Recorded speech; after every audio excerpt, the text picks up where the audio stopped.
High,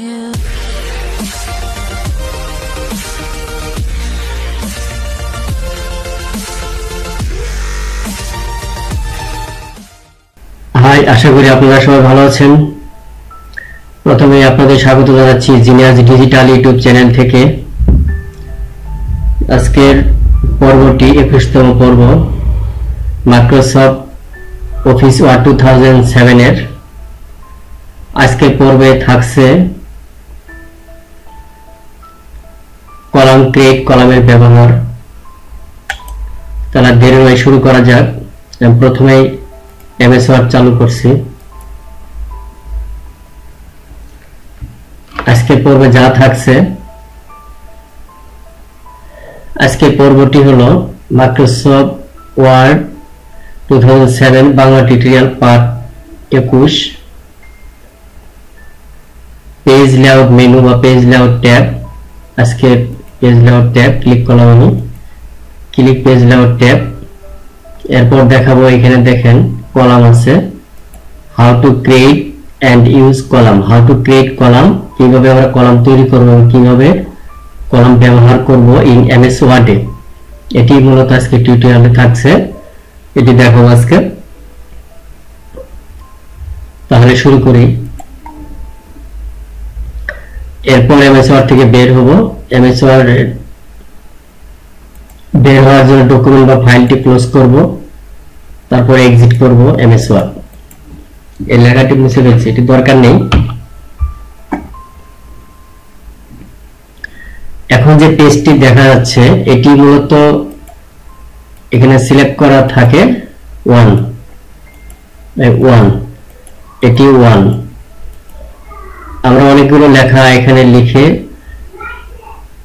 যত বেশি লেখা হবে তত আমরা column create 1 column, 2 column, 3 column, 4 column গুলো আমরা বুঝতে পারবো তত বেশি। এই জন্য আমি প্রথমেই কিছু লিখে নিচ্ছি। ফন্ট সাইজ একটু বাড়িয়ে দিচ্ছি। The quick little brown fox jumps over the lazy dog. এই সেন্টেন্সটিতে ইংলিশ অর্থাৎ ইংরেজির 26টি ক্যারেক্টারের মধ্যে আছে। এটি টাইপ করলে পুরো ইংলিশ অক্ষরগুলো, লেটারগুলো আমাদের প্র্যাকটিস হয়ে যায়। এখন এই লাইনটা আমি কপি করে নিচ্ছি। এটি অনেকগুলো আমি করব, অনেকগুলো কপি পেস্ট করব। কারণ লেখা যত বেশি হবে আমাদের কলাম তত বুঝতে সুবিধা হবে, তা না হলে আমরা বুঝতে পারবো না। পেজ ভর্তি লেখা লাগবে, তাহলে আমরা বুঝতে পারবো।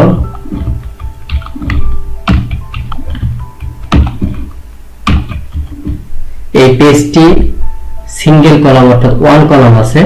এটি বোঝা যাচ্ছে এই কারণে, কারণ আমার লেখাগুলো কোনো কলাম বিশিষ্ট হয়নি, কোনো কলামে ভাগ হয়ে যায়নি, এটি এক কলামে আছে। অর্থাৎ এই পেজটি আমরা যে নরমালি যে পেজে কাজ করি সেটি 1 কলাম, অর্থাৎ সেখানে কোনো কলাম থাকে না। A4 সাইজের যে সাইজ লাগে সেই সাইজের পেজ এটি। এটিতে আমরা কলাম ক্রিয়েট করব, 2 কলাম, 3 কলাম। লেখা বেশি হলে আমাদের বুঝতে সুবিধা হবে, তাই আমি লেখাগুলো দিয়ে পেজটা ভরিয়ে নিচ্ছি, তাহলে আপনাদেরও বোঝার সুবিধা হবে।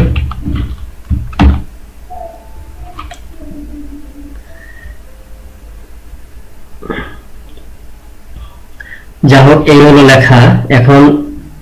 এখন আমি 2 কলাম ক্রিয়েট করব। প্রথমে পেজ লেআউট ক্লিক, এখানে দেখেন কলামস আছে, টুলস বা বাটন যাই বলি এখানে আছে। আমি এখানে প্রথমে 2 ক্লিক করব, 2 কলাম। দেখেন 2 কলাম, 2 ক্লিক করলাম। এখন দেখেন আমার লেখাগুলো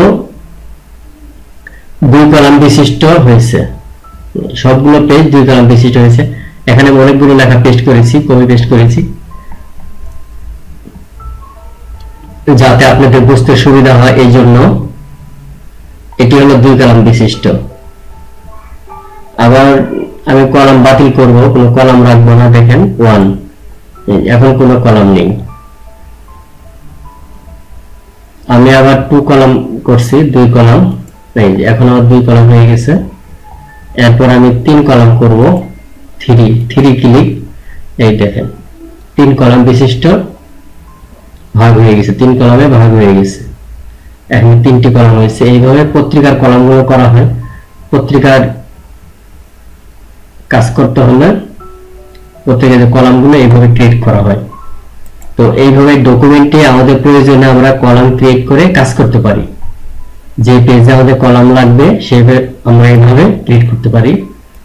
3 কলাম দিছি। এখানে আরেকটি বিষয় আছে, লেফটে আছে এখানে 2 কলাম, লেফটে আছে 1 কলাম, আর বাকিটা থাকবে রাইটে। দেখেন এই যে 3 কলাম ছিল, 2 কলাম রাইটে চলে আসছে।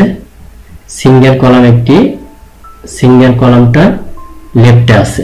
দেখেন এইভাবে অনেক সময় আমাদের দরকার পড়ে। আর আরেকটি আছে উল্টোটাও আছে, রাইটে সিঙ্গেল কলাম অর্থাৎ 1 কলাম আছে, লেফটে 2 কলাম নিয়ে নিছে।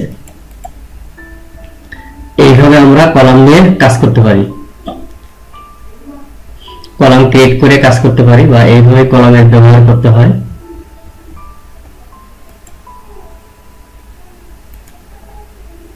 এখানে আরো আছে দেখেন, কলাম ক্রিয়েট করে মোর কলামস, এখানে কাস্টমাইজ আছে। এখানে আপনি কাস্টমাইজ করে কলাম আরো বাড়াতে কমাতে পারবেন। তারপরে কলামের মাঝখানে স্পেস বাড়ানো কমানো যাবে। এই দেখেন, যেমন এখানে দেখেন অনেক গ্যাপ আছে, গ্যাপটা আমি কমিয়ে দিচ্ছি। দেখেন এই গ্যাপটা অনেক কমে আসছে। এই সিঙ্গেল কলামের লেফট সাইডের মাঝখানে যে গ্যাপটা আছে এটা দেখেন অনেক কমে গেছে। আবার এটি বাড়িয়ে দেওয়া যাবে। মোর কলামসে ক্লিক করে এখানে কাস্টমাইজ, দেখেন এটি এখন বাড়িয়ে যাচ্ছে, ইনক্রিজিং, এটা ইনক্রিজ হয়ে গেছে। দেখেন খেয়াল করে দেখুন মাঝখানে এটি অনেক বড় হয়ে গেছে, গ্যাপটা অনেক বেশি হয়ে গেছে। তো এইভাবে আমরা গ্যাপ বাড়ানো কমানো করতে পারি। মোর কলামসে এসে স্পেসিং, এখানে দেখেন স্পেসিং লেখা আছে, এটা আবার কমিয়ে দিচ্ছি, এটি কমিয়ে দিচ্ছি। এটা আছে 0.5, এটি আছে 0.5। এইভাবে মূলত কলামগুলো ক্রিয়েট করা হয়। আমি আবার 2 কলাম করছি, 2 কলাম। আমি আরেকটা বিষয় চেষ্টা করে দেখব, 2 কলামের উপরে আমাদের একটি হেডিং দরকার। সেই হেডিংটা আমরা কিভাবে করতে পারি সেটা আমি একটু চেষ্টা করে দেখি। যেমন আমি যে কোনো একটি লেখা লিখি, this tutorial on MS Word 2007, এটি আমি 2 কলামের উপরে হেডিং এ রাখবো। তাহলে আমাকে কি করতে হবে, যেটা আমার পেজটি 2 কলাম করা আছে, আমি প্রথমে এটিকে সিলেক্ট করে নিচ্ছি, লেখাটি সিলেক্ট করে নিয়ে এটি কোনো কলামে থাকবে না, এটি সিঙ্গেল কলামে থাকবে, সিঙ্গেল।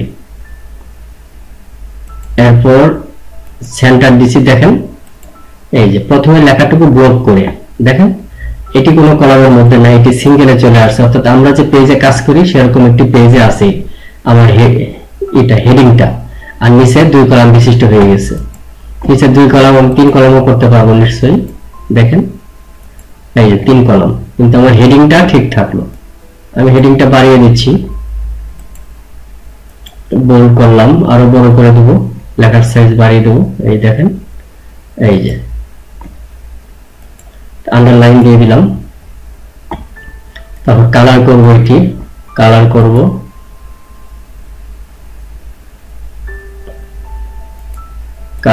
ইচ্ছা করে এটা আমি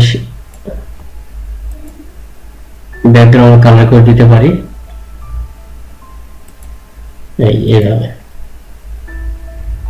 তো আমাদের হেডিংটা কোনো কলামের ভিতর থাকবে না, হেডিংটা কলাম ছাড়া থাকবে, আর নিচে কলাম, 1 কলাম, 2 কলাম, 3 কলাম যা চাবো তাই থাকবে। এইভাবে আমরা কাস্টমাইজ করে তৈরি করতে পারি। একটু চেষ্টা করলে পেয়ে যাবে, খুব কঠিন না, খুবই সহজ। এটি এর মতো সহজ থাকে না, এটা আপনি বারবার প্র্যাকটিস করতে হবে। আপনি চেষ্টা করতে করতে দেখবেন হয়ে গেছে। মূলত নতুন যারা, তাদের জন্য এই টিউটোরিয়ালগুলো করা হচ্ছে। যারা স্টুডেন্ট MS ওয়ার্ড শিখতে আগ্রহী, এখন যে টিউটোরিয়ালগুলো আছে এগুলিতে আপনি নিজেরাই শিখতে পারবেন। আমি আশা করি আমার এই টিউটোরিয়ালগুলো যারা পেয়ে যাবেন তাদেরকে কোনো এমএস ওয়ার্ড শেখার জন্য ট্রেনিং সেন্টারে অন্তত যেতে হবে না, টাকা খরচ করে ট্রেনিং সেন্টারে ভর্তি হওয়ার কোনো দরকার নেই। আপনি একটু চেষ্টা করলে পেয়ে যাবেন টিউটোরিয়াল দিয়ে। আর মূলত এই জন্য টিউটোরিয়াল করা হচ্ছে যাতে আপনাদের উপকারে আসে, এইভাবে আমরা করতে পারি। এটি আমি লেখা যদি আরো বড় করে দিই, দেখেন কি দাঁড়ায়, এই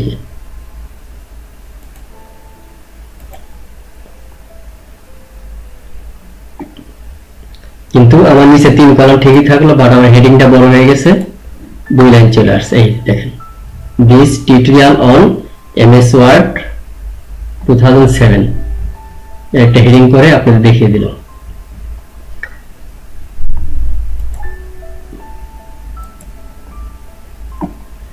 আশা করি এই টিউটোরিয়াল দেখার পর যারা দেখবেন তারা সবাই এমএস ওয়ার্ডে কলাম তৈরি করা অর্থাৎ কলাম তৈরি করতে পারবেন, সক্ষম হবেন।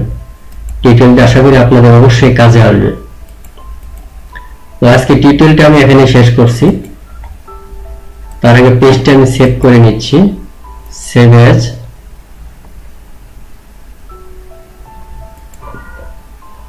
এটি নাম দিচ্ছি columns tutorial, COLUMN, columns tutorial 1 নামে সেভ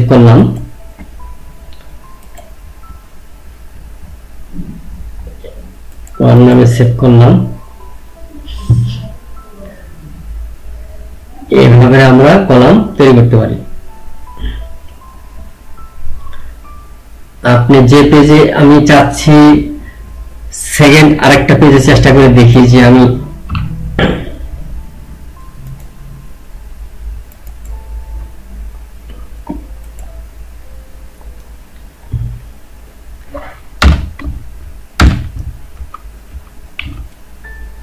এখানে আরেকটি হেডিং তৈরি করে দেখি, this tutorial on COLUMN column in Word 2007। এটা আমি ব্লক করে নিচ্ছি, দেখেন ব্লক করে নিলাম, যেটা আমার হেডিং থাকবে। এখানে আমি এই দেখেন হয়ে গেছে, কারণ আমার হেডিংটা কোনো কলামে থাকবে, হেডিংটা কলামের উপরে থাকবে। সো আমার হেডিং যখন আমি লিখবো যে কলামে, আমি হেডিংটুকু ব্লক করবো। তো ব্লক করে আমি কলামটা ক্যান্সেল করবো, অর্থাৎ আমি 1 দিব, 1 কলাম থাকবে, এখানে 1 কলাম থাকবে। তাহলে দেখবেন 3টি কলাম নিচে আছে আর হেডিংটা যেখানে সেখানে কোনো কলাম থাকবে না। এবং হোম ক্লিক করে আমি এটিকে সেন্টারে দিচ্ছি। এরপর ফন্ট সাইজ বাড়িয়ে দেব, বেশি হয়ে গেছে 24, ফন্ট সাইজ 24 দিচ্ছি।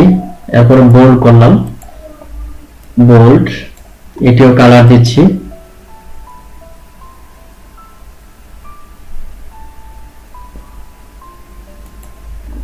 এটিও কালার দিয়ে দিলাম, দেখতে ভালো লাগে। এভাবে আমরা যে কোনো পেজে কলাম তৈরি করার পরও আমাদের যে কোনো পেজে আমাদের যদি হেডিং দরকার হয়, আমরা আলাদা হেডিং দিতে পারবো। আমাদের হেডিং এ কলামটা বাতিল করে শুধু সিঙ্গেল পেজ করে সেটুকুতে দিতে পারি আমরা, এভাবে আমরা। তো আশা করি আপনারা বুঝতে পারছেন যে আমি এখন যে এই অন্য একটি পেজে, মানে কলাম তৈরি করা পেজে আমাকে একটা হেডিং দরকার, তৈরি করলাম, এটি তো আমি করিনি। চেষ্টা করে দেখি হয় কিনা। আমি সেম উপরে যেটা দেখিয়েছি এখনো সেটা অ্যাপ্লাই করলাম, দেখলাম হয়ে গেল। সো এইভাবে আমরা চেষ্টা করলে কলামকৃত ডকুমেন্টে আমরা একটা হেডিং দরকার হলে সেটি আমরা 3 কলাম বা 2 কলামের উপরে দিয়ে দিতে পারি, এভাবে। সো এই কলামে এই টিউটোরিয়ালটা আপনারা বারবার দেখবেন, আশা করি আপনাদের খুব কাজে দিবে।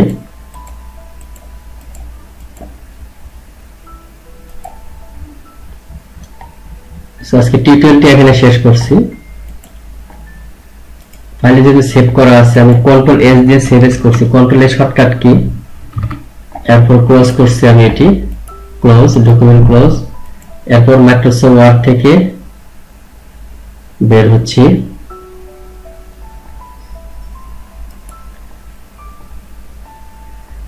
আমার টিউটোরিয়ালটি আপনাদের ভালো লেগে থাকলে আপনারা কমেন্টস করুন, কমেন্টস করে কমেন্টস করুন, সাবস্ক্রাইব করুন, করে আমার সঙ্গে থাকুন।